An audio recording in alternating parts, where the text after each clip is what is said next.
Hello friends, स्वागत है आप सभी का आपके अपने चैनल में।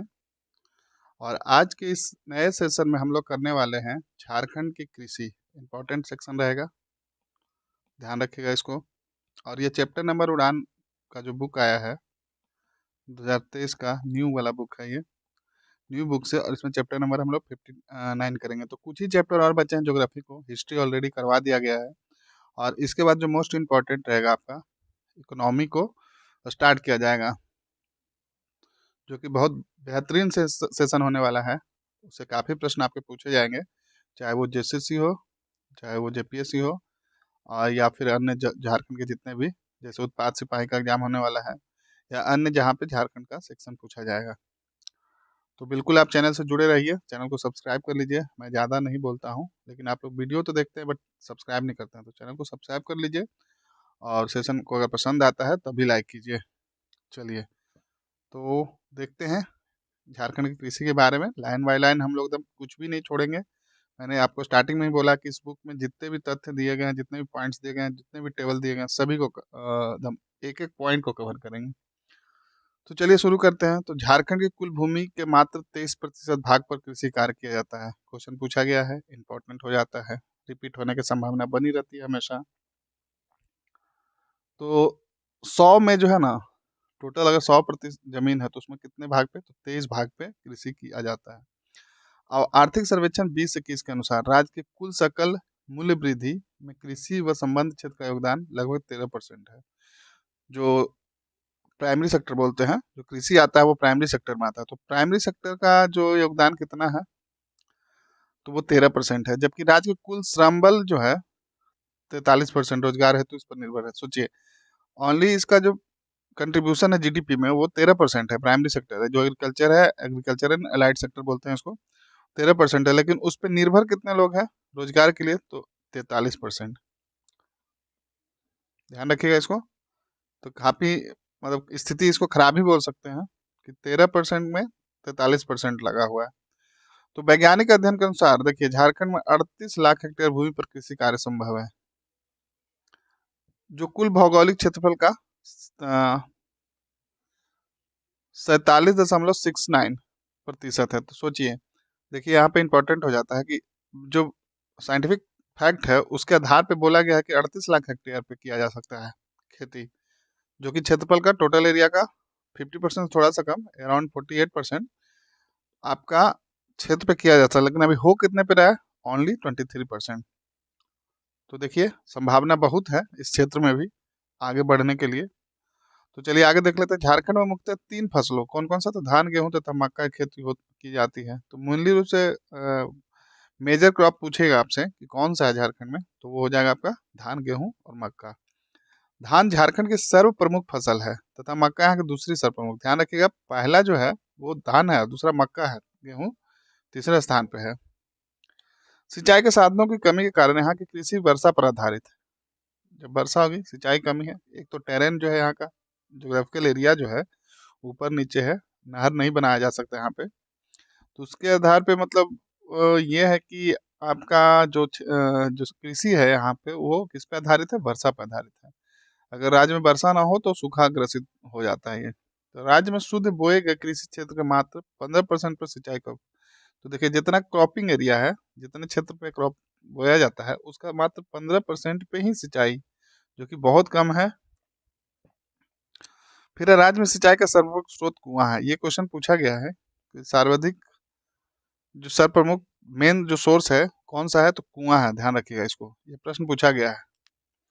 झारखंड में कृषि उन्नत तकनीकी का बृहद प्रयोग संभव नहीं हो पाया है। इसका प्रमुख कारण है उबड़ खाबड़ खेत, जोतों का छोटा आकार एवं बंजर जमीन। तो 3 कारण है।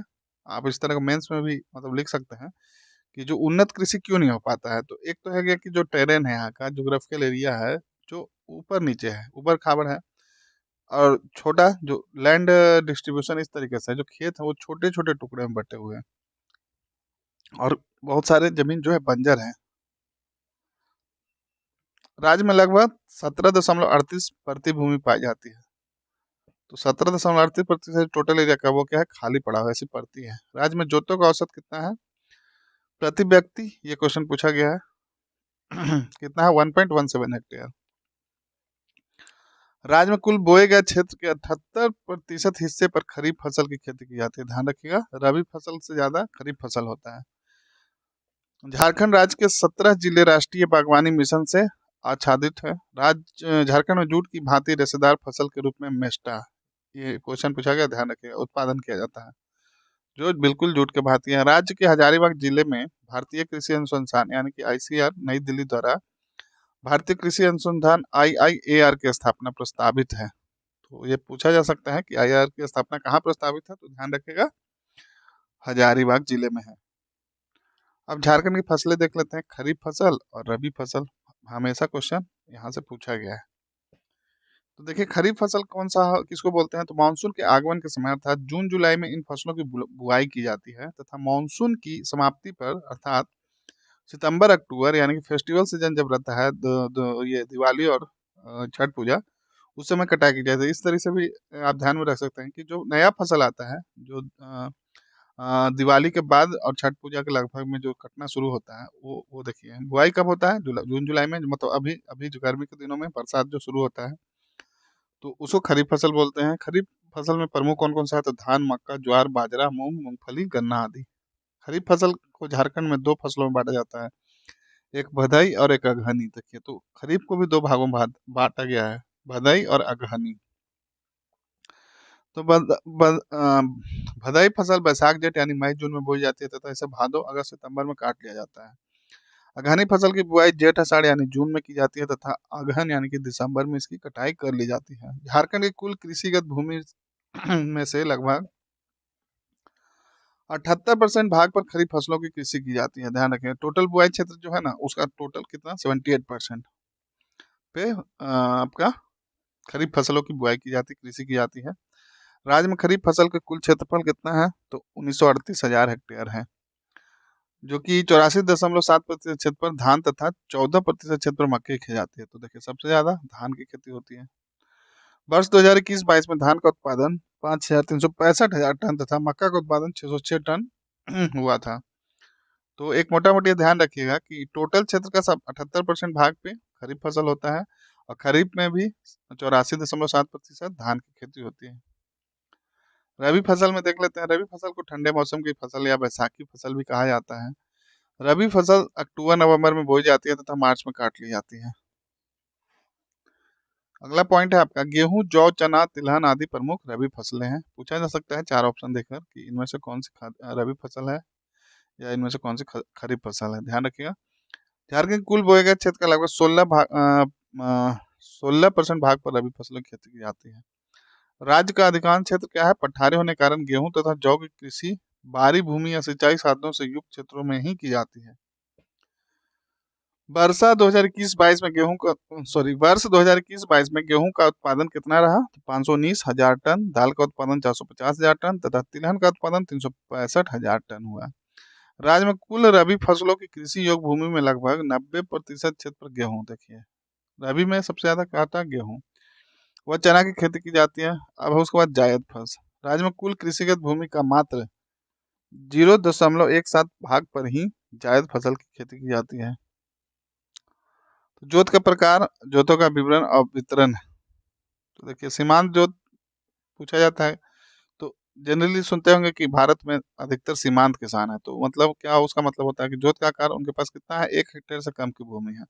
वितरण है देखिए 70%। लघु जोत 1 से 2 हेक्टेयर, अर्ध मध्यम जोत 2 से 4, मध्यम जोत 4 से 10, बड़े जोत 10 हेक्टेयर से। तो मोटा मोटी आप सीमांत याद रखिए, बड़ा याद रखिए, यही पूछा जाता है कि भारत में सबसे ज्यादा कौन किस तरह के किसान पाए जाते हैं, तो ध्यान रखिएगा सीमांत जोत वाले पाए जाते हैं।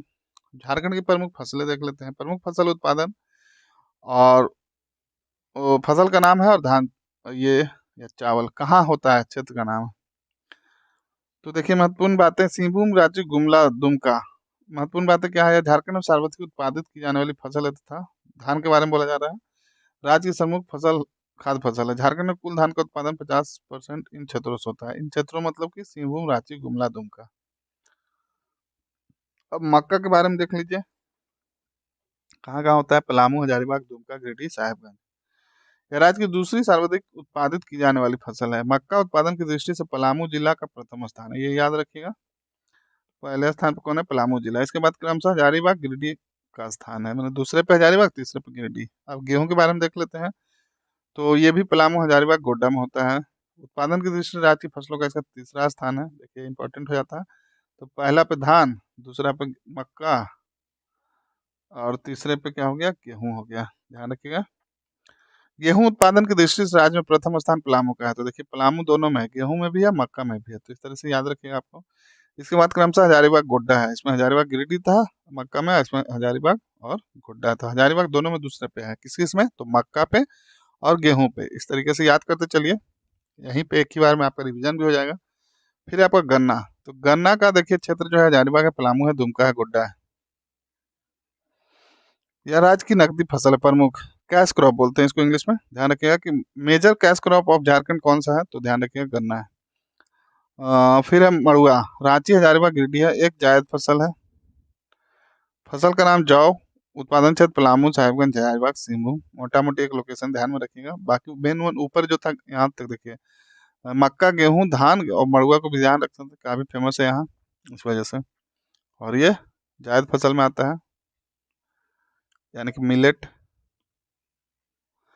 तो चलिए इसमें देख लेते हैं आप। ज्वार बाजरा, हजारीबाग, रांची, सिंहभूम, संथाल परगना। तिलहन, तिलहन पलामू में सर्वाधिक। ये याद रखिएगा, तिलहन सबसे ज्यादा कहाँ होता है? तो पलामू में होता है। तो पलामू में तीन चीज हो गया देखिए, पलामू में तिलहन, दलहन तिलहन हो गया, फिर गेहूं हो गया, और फिर ये पलामू में मक्का हो गया। तीन तीन तीन चीज को याद रखिएगा, मक्का, गेहूं और तिलहन दलहन सबसे ज्यादा पलामू में होता है। सरसों का सर्वाधिक उत्पादन, इसमें भी तिलहन में सबसे ज्यादा सरसों का होता है।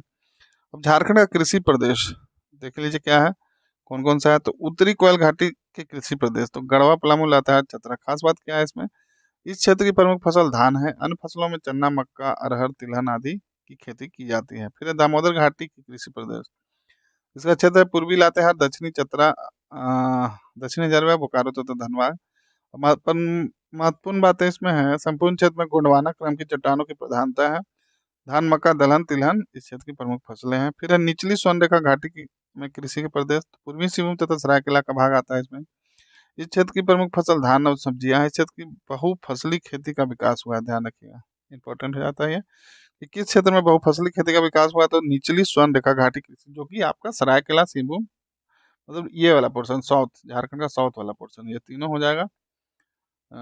देखिए पूर्वी सिंहभूम, सरायकेला, पूर्वी, अच्छा ये वाला क्षेत्र हो जाएगा, तीनों नहीं होगा, ये वाला पूर्वी सिंहभूम, सरायकेला।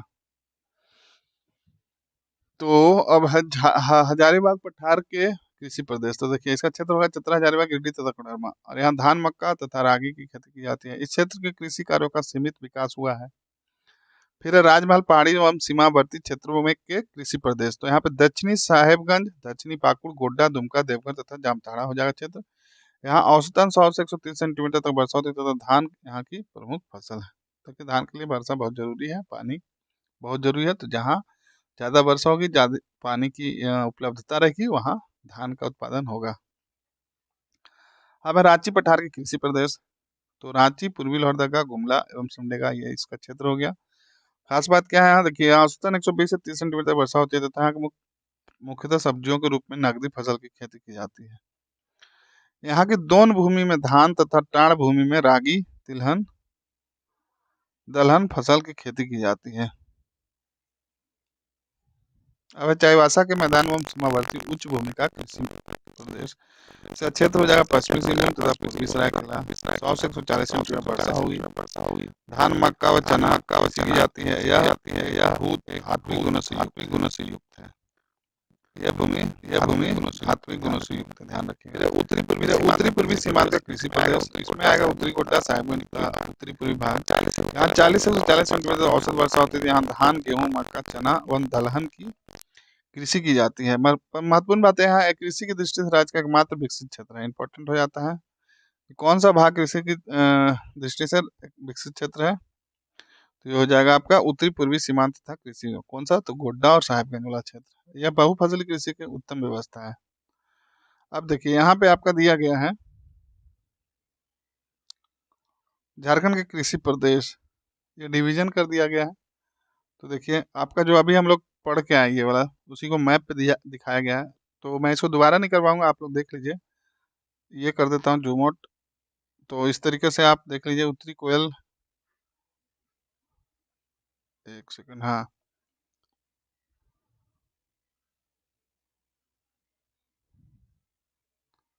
उम्मीद करता हूँ आपको दिख रहा होगा। तो इस तरीके से लोकेशन देख सकते हैं आप। ये ऑलरेडी ऊपर करवा दिया गया है। चाहे तो स्क्रीनशॉट लेके आप खुद मैप पे ही बना सकते हैं कि कौन कौन सा क्षेत्र में कौन कौन सा एरिया आता है। चलिए आगे देख लेते हैं। राज्य में कृषि संबंधी महत्वपूर्ण आंकड़े जो 22-23 का है, आर्थिक समीक्षा यानी कि इकोनॉमिक सर्वे के अनुसार। तो शुद्ध बोया गया क्षेत्रफल कितना है? 17%। वर्तमान प्रतिभूमि 17%, अन्य प्रतिभूमि 13%, कुल सिंचित भूमि 15%, और ये कुल कृषि योग्य भूमि का प्रतिशत है। औसतन प्रति व्यक्ति जोते कितना है, ये इंपॉर्टेंट है, ध्यान रखिए, पूछा जा सकता है। 1.17 हेक्टेयर। फिर है सघनता, क्रॉपिंग इंटेंसिटी, ये पूछा जाता है हमेशा क्वेश्चन में, चाहे कहीं का भी आप पीसीएस या कोई भी एग्जाम दे रहे हो। तो 135.8% है। सकल राज्य मूल्य वृद्धि में कृषि एवं संबंध क्षेत्र का योगदान कितना है? तो 14.7%। फिर राज्य में कृषि संबंधी, एक सेकंड, हाँ, राज्य में कृषि संबंधी महत्वपूर्ण तथ्य क्या है? राज्य की प्रमुख फसल है धान, गेहूं, मक्का, कर चुके हैं हम लोग ऊपर। स्थानीय कृषि का नाम है खल्लू कृषि। कुल कृषि योग्य भूमि 38 लाख हेक्टेयर। सिंचाई के साधन है कुआं, तालाब, नहर, अन्य, जिसमें कुआं सबसे महत्वपूर्ण है, सबसे बड़ा योगदान है इसका। अब उत्पादित की जाने वाली फसलें ऑलरेडी ऊपर करवा चुका हूं मैं, तो देख सकते हैं यहाँ से डायरेक्ट प्रश्न नहीं आएगा और इतना आपको याद भी नहीं रहेगा। तो एक बार आप देख लीजिए कि कौन, आप अपने जिले के बारे में जरूर देखिएगा कि कहाँ कहाँ आपका जिला है। जैसे मान लीजिए आपका जिला गुमला है, तो गुमला, जहाँ जहाँ गुमला, उसमें देख लीजिए प्रमुख फसलें क्या क्या है। तो वो एक्चुअली होता क्या कि इंटरव्यू में पूछ लिया जाता है। तो चलिए ये हो गया। अब आगे देख लेते हैं। विभिन्न फसलों का क्षेत्र, उत्पादन एवं उत्पादकता की स्थिति देख लेते हैं। खरीफ है क्षेत्र है ज़्यादा, रबी कम है, इस तरीके से। तो ये 18-19 का डेटा है, 19-20 का है। तो ये भी बस देखने के लिए, याद नहीं, यहाँ से क्वेश्चन डायरेक्ट नहीं आएगा। अब खाद्य सुरक्षा। तो देखिए राज्य में सर्वाधिक पीडीएस डीलर रांची जिला में है, तथा सबसे कम लोहरदगा जिले में है। ध्यान रख सकते हैं इसको। राज्य सरकार के खाद्य जन वितरण एवं उपभोक्ता मामले विभाग द्वारा पीडीएस प्रणाली से जुड़े सूचनाओं की जानकारी उपलब्ध कराने हेतु आहार नामक पोर्टल शुरू किया गया है। ये इंपॉर्टेंट हो जाता है, ध्यान रखिएगा कि आहार नामक पोर्टल किस लिए है, तो देख लीजिए। और ये राज्य सरकार द्वारा किया गया है। जन वितरण तथा उपभोक्ता मामलों विभाग द्वारा पीडीएस प्रणाली से जुड़े सूचनाओं की जानकारी उपलब्ध कराने हेतु है। ऑनलाइन पोर्टल शुरू किया है। इस पोर्टल के लिए के द्वारा उपभोक्ताओं को पीडीएस डीलर, खाद्य स्टॉक तथा खाद्य सुरक्षा विभिन्न जानकारियां उपलब्ध होगी। राज्य में बच्चों तथा माताओं को सुरक्षा प्रदान करने के उद्देश्य से 19-20 और 20-21 में पोषण अभियान का संचालन किया गया। इंपॉर्टेंट हो जाता है। तो यहाँ पे जो आपका था, ये चैप्टर समाप्त होता है। अगले चैप्टर में हम लोग कवर करेंगे झारखंड की सिंचाई प्रणाली। इंपॉर्टेंट है, क्वेश्चन आया। तो चलिए, ये चैप्टर में बस इतना ही आपका था, झारखंड की कृषि। उम्मीद करता हूँ पसंद आया होगा। और जो अपडेटेड डेटा वाइज जो रहेगा इकोनॉमिक सर्वे से, वो आपको बाद में लाया जाएगा। इकोनॉमिक सर्वे का एक शानदार सेशन आने वाला है। तो पहले हम लोग इसको कर लेते हैं, ज्योग्राफी का पार्ट, उसके बाद हम लोग इकोनॉमिक्स शुरू करेंगे। कुछ ही चैप्टर और बचे हैं। तो चलिए मिलते हैं नए सेशन में, जिसमें हम लोग कवर करेंगे झारखंड की सिंचाई प्रणाली। तो चलिए आप सभी को